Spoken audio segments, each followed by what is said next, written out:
John, ng napakahaba-haba ng ating pinaglalalakbay. Magandang hapon o umaga ng haligabi sa lahat. Alright.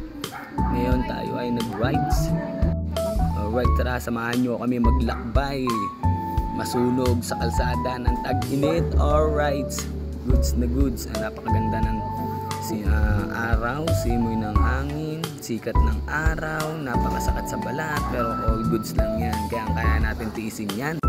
At speaking nga pala sa pagtitiis, napagtiisan naman namin na kahit na anong lubak, pagod, alikabok, lahat ng yan sinuong namin.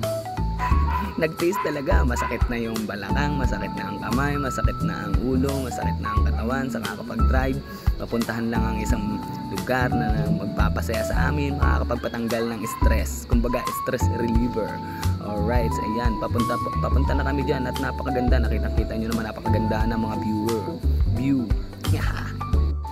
Diba? Napakaangas at napakaganda, swabing-swabe lang. All goods lang naman pala yung ano namin dito, mga takbo namin dito. Wala namang nagmamadali, wala namang nauunang talagang mabilis magpatakbo kasi halos lahat kami ay sabay-sabay lang at dalaway nasa likuran, dalaway nasa harapan at yan si ma'am, ang ating bida. Yeah, all good. Shoutout sa inyo, ma'am. Ma'am Maricar. Yan nga pala si Ma'am Maricar. At syempre, sama-sama kami nandyan. Dyan namin nabuo yung dyan din na nabuo yung konting pagsasama-sama, konting kwentuhan.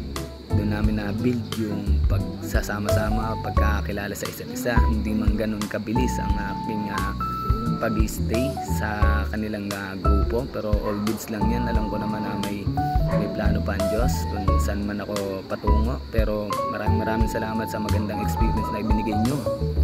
Hindi ko ito makakalimutan, kaya let's go. Sama-sama natin panoorin tong mga alaala na nagdaan. At eto nga pala, eto na yung day 2, kinabukasan na yan. Hindi ko na na-video yung iba kasi nalobat na ata yung cellphone ko noon, ewan ko, basta ito na. Naglibot-libot ako dito nung umaga, napakaganda at napakaaliwalas, grabe. Punta kayo dito. Ang tawag dito ang tawag nila rito is Paambon sa Taytay. Paambon sa Taytay. Napakaganda ng mga view dito, grabe. Wala kayong masasabi, napakaganda.